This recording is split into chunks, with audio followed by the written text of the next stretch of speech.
Hi hello எல்லாருக்கும் வணக்கம். எப்படி இருக்கீங்க? நல்லா இருக்கீங்கன்னு தான் நினைக்கிறேன். நான் ரொம்ப நல்லா இருக்கேன். Welcome back to our channel love and bright. And நீங்கள் கேட்குறீங்க Maya the suspense thriller. Anyways, எல்லாருக்கும் friendship day what what you say தமிழில் வா வாழ்த்துக்கள் கரெக்டா? Anyways, why to spoil the language? Anyways, I wish everybody in my family a happy friendship day. அப்பா, எவ்வளோ எவ்வளோ கன்வீனியண்ட்டாக இருக்குல்ல. எனிவேஸ், எல்லோரும் உங்கள் ரைட் ஹேண்ட் முன்னாடி போடுங்க. நான் எல்லோரும் ஃபீல் பண்ணுங்கள் தட் உங்களுக்கு எல்லாருக்கும் நான் பேண்ட் டைப் பண்ணுறேன். ஓகேவா? ப்ளீஸ் கண் மூடிட்டு உங்கள் ஹேண்டை ஸ்ட்ரெச் பண்ணிங்கன்னா நான் உங்களுக்கு எல்லாருக்கும் ஃப்ரெண்ட்ஷிப் பேண்டை டைப் பண்ணுறேன். Okay okay then. ரொம்ப காமெடியாக இருக்கா? பட் ஸ்டில் நல்லா இருக்கு எனக்கு. ஓகே. அண்டு எல்லாருக்கும் மாயா எப்படி இருக்குது? நல்லா இருக்குன்னு தான் நினைக்கிறேன். பிகாஸ் இப்போ வரைக்கும் நீங்கள் 3 எபிசோட்ஸ் கேட்டிருக்கீங்க. 3 எபிசோட்ஸில் உங்களுக்கு அந்த இன்ட்ரெஸ்ட் வந்திருக்கணும்னு தான் நினைக்கிறேன்.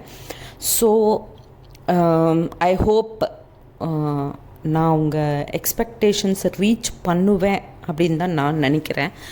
பிகாஸ் ரொம்ப ஹார்ட் ஒர்க் பண்ணுறேன் இந்த ஸ்டோரிக்காக. பிகாஸ் நார்மல் லவ் ஸ்டோரி சொல்கிறது பெரிய விஷயமே கிடையாது, சொல்லிடலாம். பட் ஒரு சஸ்பென்ஸ் த்ரில்லரோ இல்லை ஒரு ஹாரரோ இல்லை ஒரு ஒரு ஃப்ரிக்ஷன், இந்த மாதிரி ஸ்டோரிஸ் சொல்லணுன்னா ரொம்ப திங்க் பண்ண வேண்டியதாக இருக்கும். பிகாஸ் அதில் ரொம்ப ட்விஸ்ட்டு டேர்ன்ஸு ரொம்ப இருக்கும். அதுக்கு தான் நார்மல் லவ் ஸ்டோரிஸில் என்ன இருக்குது, ஒரு 2 மெயின் லீட்ஸ் இருப்பாங்க, அவங்க நடுவில் ஒரு லவ் ஸ்டோரியை டெவலப் பண்ணிடலாம். அது பெரிய விஷயமே கிடையாது. பட் இந்த மாதிரி ஸ்டோரிஸ் சொல்லும்போது உங்கள் மாதிரி எல்லா பர்சன்ஸும் எங்களை ரொம்ப என்கரேஜ் பண்ணால் தான் எங்களுக்கு அந்த பூஸ்ட் வந்துடும். அச்சா, நம்மளை இவ்வளோ மெம்பர்ஸ் என்கரேஜ் பண்ணுறாங்க, ஸோ சொல்லிடலாம் எப்படியாவது அப்படின்னு. Okay. Anyways, without late, before getting into the story, please like பண்ணுங்கள், சப்ஸ்கிரைப் பண்ணிக்கோங்க, ஷேர் பண்ணுங்கள், ஹைப் கொடுங்க. கமெண்ட் பாக்ஸ் செக்ஷன், நீங்கள் கமெண்ட் கொடுத்ததும் ஹைப்னு ஒரு ஆப்ஷன் வரும். அந்த ஹைப் மேலே கிளிக் பண்ணுங்கள். எப்போவாவது நம்ம சேனல் ஏதோ ஒரு நாள் அந்த லீடர் போர்டில் நம்ம ஸ்டோரியோட நம்ம சேனலோட நேம் வரணும் லீடர் போர்டில். ஓகேவா? ஸோ ஹைப் கொடுங்க please. Okay. Anyways, let us start the story. So previous எபிசோடில் நம்ம என்ன பார்த்தோம்னா, எல்லா ஃப்ரெண்ட்ஸும் சேர்ந்து பிக்னிக்காக ஃபாரஸ்ட், வெரி டீப் ஃபாரஸ்ட்டுக்குள்ளே வந்திருக்காங்க. ஸோ பஸ் வந்து ஒரு ரிவர் ஏரியாவை பார்த்து ஹாப்பியாக அங்கே பார்க் பண்ணுவாங்க. ஸோ அங்கே எல்லோரும் செல்ஃபிஸ் எடுப்பாங்க, ஃபோட்டோஸ் எடுப்பாங்க, ஹாப்பியாக என்ஜாய் பண்ணிகிட்டே இருப்பாங்க. பட் மஞ்சுவோட மைண்டில் மட்டும் ஏன் ஃபுல் மூன் டேயில் நைட் டைம்ஸு இங்கே ஃபாரஸ்ட்டில் இருக்கக்கூடாது, எதுக்கு இருக்கக்கூடாது அப்படின்னு ஒரு க்யூரியாசிட்டி அவங்க மைண்டில் ஓடிட்டே இருக்கும். அவங்க என்ஜாய் பண்ணலை ஃப்ரெண்ட்ஸ் கூட.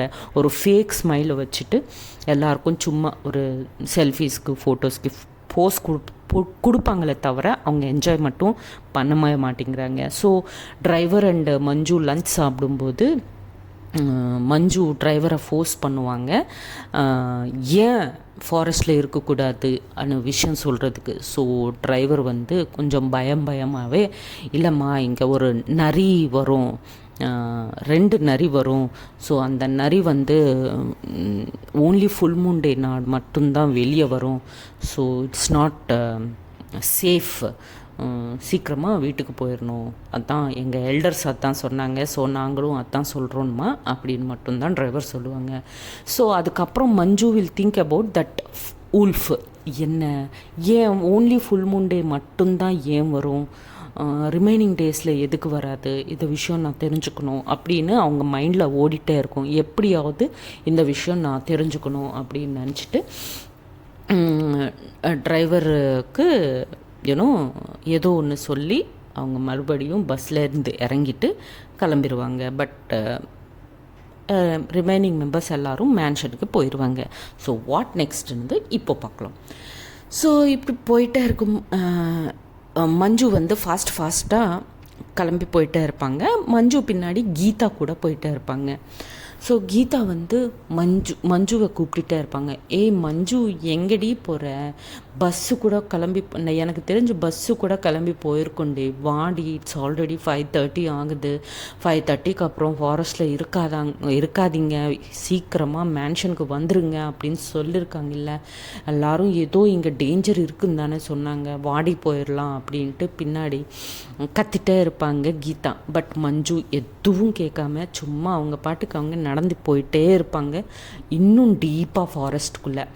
பட் கீதாவுக்கு வந்து ரொம்ப பயமாக இருக்கும். அவங்க வந்து சுற்றி அந்த ஃபாரஸ்ட், அவங்க வாக் பண்ணுற வே ஃபுல்லாக சுற்றி பார்த்துட்டே இருப்பாங்க, மஞ்சுவை கூப்பிட்டுட்டே இருப்பாங்க. பட் மஞ்சு கேட்காம போயிட்டே இருப்பாங்க. இது இல்லை அப்படின்ட்டு கீதா அங்கேயே நின்றுடுவாங்க. நின்றுட்டு சும்மா பேசாமல் அப்படியே நின்றுட்டு மஞ்சுவையே பார்த்துட்டே இருப்பாங்க. மஞ்சு என்ன இது, கீதாவோட வாய்ஸை காணோம் அப்படின்ட்டு திரும்பி பார்ப்பாங்க. திரும்பி பார்த்து ஒரு சின்ன ஸ்மைல் கொடுப்பாங்க கீதாவுக்கு. கீதாவுக்கு வந்து ரொம்ப கோவம் வந்துகிட்டே இருக்கும்.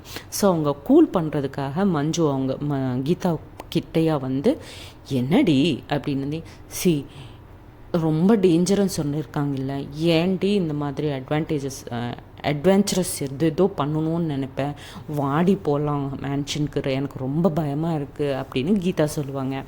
பட் மஞ்சு, இல்லை, நான் இங்கே ஏன் ஃபுல் மூன் டே மட்டும்தான் டேஞ்சர் அப்படின்னு சொல்கிறாங்கன்னு தெரிஞ்சுக்கிறதுக்கு தான் நான் இங்கே இருக்கேன், நீ ஏன்டி பின்னாடி வந்த அப்படின்னு கீதாவை கேட்பாங்க. அப்படி நான் எப்போவாவது உன்னை தனியாக விட்டுட்டு இருந்தேனா, நீயும் நானும் எங்கே போனாலும் நீயும் நானும் தானே போவோம், அப்புறம் உன்னை மட்டும் நான் எப்படி தனியாக விட்டுருவேன் அப்படின்னு நினச்சேன் அப்படின்னு கீதா சொல்லுவாங்க. அப்படி சரி அப்போ வா போகலாம் அப்படின்வாங்க. இல்லடி, ரொம்ப பயமாக இருக்குது, ரொம்ப இருட்டாக இருக்குது, ப்ளீஸ் போயிடலாம் மேன்ஷனுக்கு, இங்கேருந்து கிட்ட தானே மேன்ஷன், போயிடலாம் ப்ளீஸ், 2 கிலோமீட்டர்ஸ் தானே, போயிடலாம் அப்படின்வாங்க. பட் மஞ்சு, இல்லை நான் வரல, நீ போ வேணும்னா அப்படின்வாங்க. அப்போது கீதா, ப்ளீஸ் எனக்கு பயமாக இருக்குடி, ப்ளீஸ் போகலாம் அப்படின்வாங்க. பட் மஞ்சு வந்து ரொம்ப மறுபடியும் அவங்க வாக் பண்ணுறது ஸ்டார்ட் பண்ணிடுவாங்க. கீதாவுக்கு வந்து வேறு வழி இல்லை, ஐயோ ப்ளீஸ் வெயிட், நானும் வரேன் அப்படின்ட்டு அவங்க பின்னாடியே அவங்க ஹேண்டு, அவங்க ஷர்ட்டு எல்லாமே ரொம்ப டைட்டாக ஹோல்ட் பண்ணிக்கிட்டு பயமாக அப்படியே அவங்க பின்னாடி வாக் பண்ணிகிட்டே இருப்பாங்க கீதா. அப்படியே வாக் பண்ணிகிட்டே இருக்கும்போது சடனாக மஞ்சுவுக்கு ஒரு வாய்ஸ் இல்லை, யாரோ அவங்கள ஃபாலோ பண்ணுற மாதிரி ஒரு ஃபீல் வரும் மஞ்சுவுக்கு. அப்படியே அவங்க ஸ்டாப் பண்ணதும் கீதா ரொம்ப பயமாயிரும். என்னடி ஆச்சு, ஏண்டி நீ வாக்கிங் ஸ்டாப் பண்ணிட்ட அப்படின்னு கேட்பாங்க ரொம்ப பயமாக கீதாவுக்கு.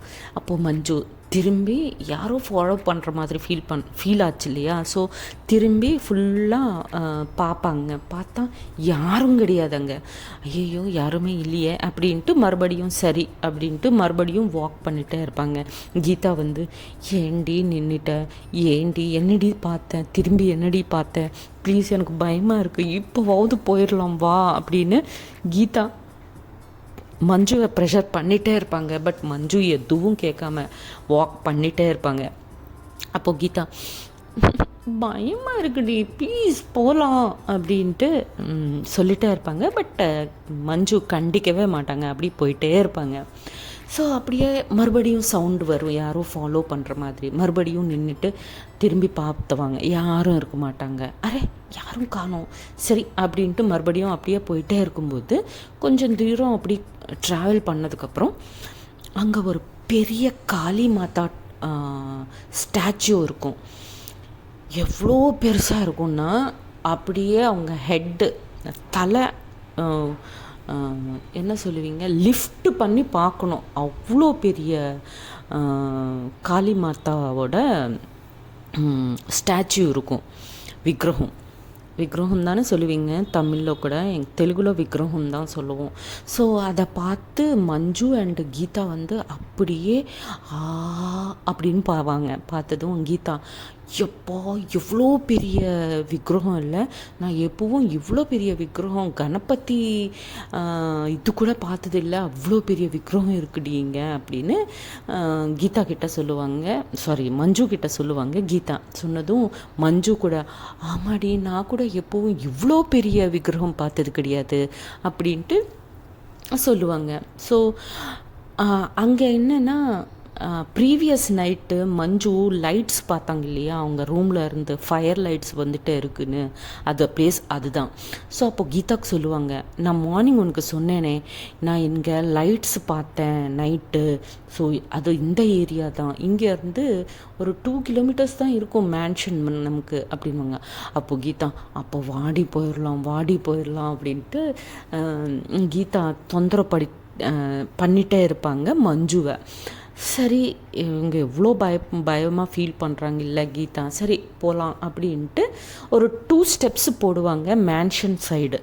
போட்டதும் 2 மேல் அண்ட் ஃபீமேல் நரி அவங்கள பார்த்துட்டே இருப்போம். சீரியஸாக குர்ருன்னு பார்த்துட்டே இருக்கும் 2 நரி. இவங்க 2 பேரையும் பார்த்துட்டே இருக்கதும் கீதா அவ்வளோதான், அவங்க ஹார்ட் அப்படியே ஜப்புன்னு கீழே விழுந்துற மாதிரி ஃபீல் ஆயிரும் அவங்களுக்கு அந்த நரியை பார்த்ததும். பார்த்தியா, நீ டிரைவர் அங்கிள் சொன்ன மாதிரியே நரி வந்துச்சுடி, எனக்கு ரொம்ப பயமாக இருக்குன்னு Geetha starts crying again now. ஐயோ பயமாக இருக்குது மஞ்சு, ப்ளீஸ் எனக்கு ரொம்ப பயமாக இருக்குது, போச்சு நம்ம போயிட்டோம், நம்ம சத்துட்டோம், இங்கே ஓவர் நம்ம அப்படி இப்படின்னு கீதா ரொம்ப ஷீ ஸ்டார்ட்ஸ் க்ரையிங். பட் மஞ்சுவுக்கு என்னென்னா ஒரு சைடு ஒரு கில்ட் ஸ்டார்ட் ஆச்சு, தட் கீதாவை கூட்டிகிட்டு வந்ததுக்கு. டிரைவர் அங்கிள் அண்டு அங்கே ஆண்டி இவங்கெல்லாம் சொன்ன மாதிரி வீட்டுக்கு போலியே, ஏன் லைஃப் இல்லாமல் கீதாவோட லைஃப்பும் நான் ரிஸ்கில் போட்டுட்டேனே அப்படின்னு ஒரு கில்ட்டு மஞ்சுவுக்கு ஆல்ரெடி ஸ்டார்ட் ஆச்சு.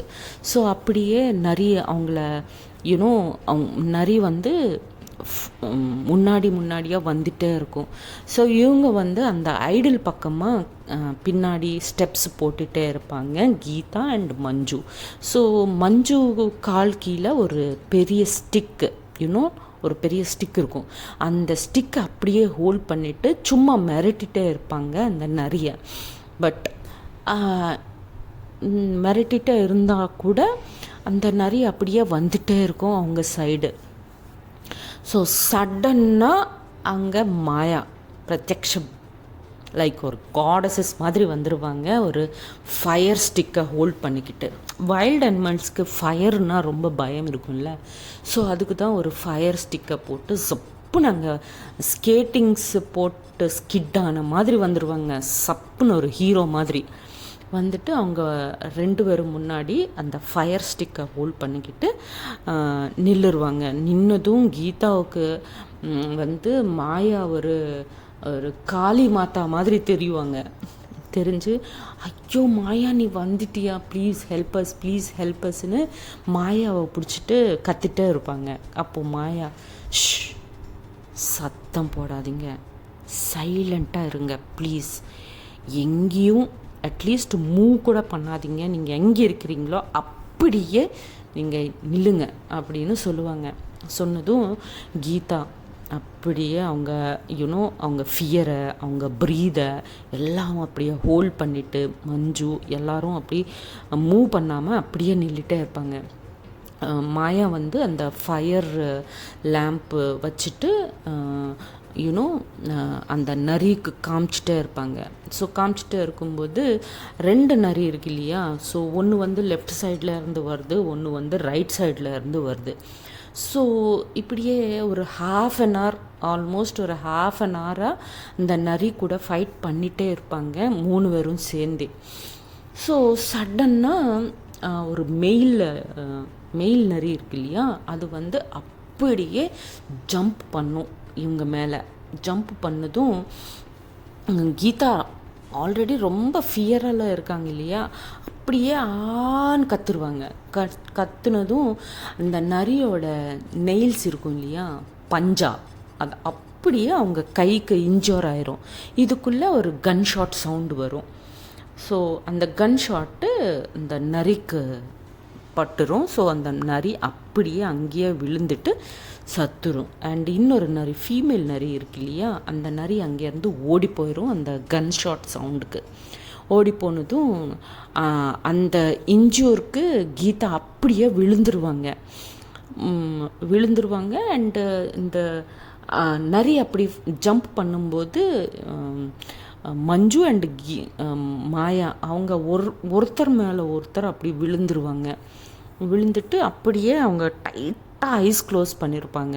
ஸோ அதுக்கு தான் கீதாவை பார்க்க மாட்டாங்க இன்னும். ஸோ ஏந்திரிச்சிட்டு கீதாவை பார்த்ததும் கீதா இன்ஜூர் ஆகிருப்பாங்க இல்லையா.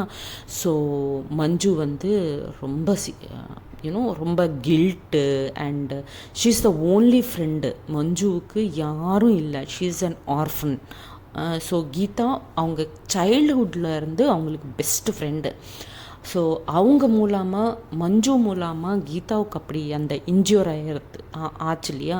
ஸோ ரொம்ப கில்ட்டு வேறு இருக்கும். அண்டு ஓன்லி ஃப்ரெண்டு என்ன ஆயிடுவாங்களோ அப்படின்னு ஒரு பயம் எல்லாம் ஒரு சேர்ந்த ஒரு எமோஷனில் அவங்க மஞ்சு அழுதுகிட்டே இருப்பாங்க. Geetha please open your eyes, please என்னை விட்டு போயிடாத, ப்ளீஸ் ப்ளீஸ் அப்படின்ட்டு அவங்க அழுதுகிட்டே இருப்பாங்க. மஞ்சு மாயாவுக்கு என்ன பண்ணணும்னு தெரியல அப்படின்னு அவங்களையும் கன்சோலும் பண்ணல. பிகாஸ் மஞ்சு பண்ண தப்பு அது. ஸோ அதுக்கு தான் அங்கே பக்கத்தில் நின்றுட்டு ஒரு அவங்க மனசுலேயும் ஒரு பேட் ஃபீல் இருக்கும், ஐயோ இப்படி ஆச்சே அப்படின்ட்டு.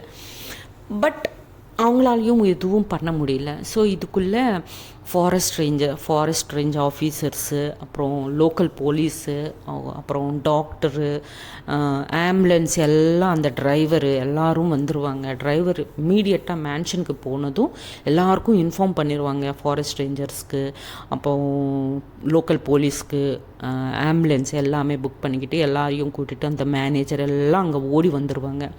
வந்ததும் கீதாவை பார்த்து ஐயோ அப்படின்ட்டு அங்கே இம்மீடியட்டாக அவங்கள ஆம்புலன்ஸை போட்டுக்கிட்டு ஹாஸ்பிட்டலுக்கு கூட்டிகிட்டு போவாங்க. ஹாஸ்பிட்டலுக்கு கூட்டிகிட்டு போயிட்டு மஞ்சு மட்டும் அழுதுகிட்டே இருப்பாங்க. ஸோ ஹாஸ்பிட்டலுக்கு போனதுக்கப்புறம் அவங்க ரிமைனிங் ஃப்ரெண்ட்ஸு, ஒரு 2-3 மெய்ட்ஸு எல்லாமே அந்த ஹாஸ்பிட்டலுக்கு ஓடி வருவாங்க, ரிமைனிங் கேர்ள்ஸ் எல்லாரையும் கூட்டிட்டு. ஸோ கேர்ள்ஸ் எல்லோரும் பயமாக ஐயோ கீதாவுக்கு என்ன தான் ஆகும் அப்படின்ட்டு அழுதுகிட்டே இருப்பாங்க. அண்ட் ஒரு சைடு வந்து மஞ்சுவை திட்டிகிட்டே இருப்பாங்க, ஏண்டி இப்படி பண்ணாமல் எங்கள் கூடயே பஸ்லேயே இருந்திருந்தால் இந்த மாதிரி ஒரு சுச்சுவேஷன் வந்திருக்காது இல்லையா, அப்படி இப்படின்னு எல்லாரும் மஞ்சுவை திட்டிகிட்டே இருப்பாங்க. மாயா ஒன்றுமே பேச மாட்டாங்க, சும்மா ஒரு கார்னரில் நின்றுட்டு மஞ்சுவை பார்த்துட்டே இருப்பாங்க, தவிர ஒன்றுமே பேச மாட்டாங்க. அண்ட் பட் மஞ்சு மட்டும் அழுதுகிட்டே இருப்பாங்க கீதாவை பற்றி, கன்சர்னில் கில்ட்டு எல்லாமே இருக்கும் மஞ்சுவுக்கு. அதுக்கப்புறம் அந்த சீனியர் மெய்டு இருக்காங்க இல்லையா, அவங்க நீங்கள் நைட்டெல்லாம் ஸ்டே பண்ணாதீங்க, சீக்கிரமாக வந்துடுங்க அப்படின்னு சொன்னார். அந்த மெய்டு இருக்காங்க இல்லையா, அந்த மெய்டு வந்து சொன்னல ரொம்ப டேஞ்சரு, இருக்காதீங்க, இட்ஸ் நாட் குட் அப்படின்ட்டு. இப்போ 2 நரியில் ஒரு நரி வந்து தப்பிச்சுக்கு போச்சு பாருங்கள். இப்போது இருக்குது உங்கள் எல்லாருக்கும், உங்களை விடாது அந்த நரி, கண்டிப்பாக அது ரிவெஞ்ச் எடுக்கும் அப்படின்ட்டு சொல்லுவாங்க. சொன்னதும் மஞ்சுவுக்கு இன்னும் பயமாக ஃபீல் பண்ணுவாங்க. அப்போது மாயா, ஆண்டி ப்ளீஸ், அவங்க ஆல்ரெடி பயத்தில் இருக்காங்க, இன்னும் நீங்கள் இதெல்லாம் சொல்லாதீங்க அப்படின்வாங்க. இல்லைம்மா மாயா அப்படின்னு அந்த ஆண்டி ஏதோ சொல்ல போவாங்க. But still it's okay aunty, கீதாவுக்கு ஒன்றுமே ஆகாது, நீங்கள் எதுவும் சொல்லாதீங்க ப்ளீஸ் அப்படின்னு அவங்க சொல்ல போனது ஸ்டாப் பண்ணிடுவாங்க. சரின்ட்டு அந்த ஆண்டி ரிமைனிங் கிட்ஸ் எல்லாரையும் எடுத்துகிட்டு மறுபடியும் மேன்ஷனுக்காக கிளம்பிடுவாங்க. ஸோ மாயா மஞ்சு மட்டும்தான் கீதா கிட்டே இருப்பாங்க. மஞ்சு மாயா கிட்ட வந்து தேங்க்ஸ் சொல்லுவாங்க for the help she has done. ரொம்ப தேங்க்ஸ் ஆக்சுவலாக, அட்லீஸ்ட் நீயாவது என் பக்கத்தில் இருக்க அப்படின்னு தேங்க்ஸ் கன்வே பண்ணிகிட்டே இருப்பாங்க மஞ்சு மாயாவுக்கு. அப்போது மாயா ஒன்றுமே பேச மாட்டாங்க, சும்மா சீரியஸாக பார்த்துட்டே இருப்பாங்க, அவ்வளோதான் மஞ்சுவை. அண்டு மஞ்சு கேட்பாங்க, நீங்கள் தான் ஃபாரஸ்ட்டில் எங்கே ஃபாலோ பண்ணிங்களா அப்படின்னு கேட்பாங்க. கேட்டதும் அதுக்கு கூட ஜவாப் சொல்ல மாட்டாங்க, பட் ஒரு லுக்கு மட்டும் கொடுப்பாங்க, தட் எஸ் நான் தான் அவங்கள ஃபாலோ பண்ணேன் அப்படின்னு சொல்லிட்டு புரிஞ்சுக்கிற அளவுக்கு ஒரு ஐ கான்டாக்ட் கொடுப்பாங்க. ஓகே அப்படின்ட்டு அவங்க கீதா மறுபடியும் ஏந்திரிச்சிட்டு உட்காரணும் அப்படின்ட்டு ப்ரே பண்ணிகிட்டே இருப்பாங்க மஞ்சு. ஸோ வாட் நெக்ஸ்ட், என்ன நடக்க போகுது? நிஜமாலும் அந்த ஃபீமேல் நரி வந்து ரிவெஞ்ச் எடுக்க போகுதா, இல்லை இன்னும் ஏதாவது நடக்க போகுதான்னது ஃபர்தர் எபிசோட்ஸில் பார்க்கலாம். அப்போ வரைக்கும் tata bye bye, Jai Hind, Jai Sriram. Signing off Karuna.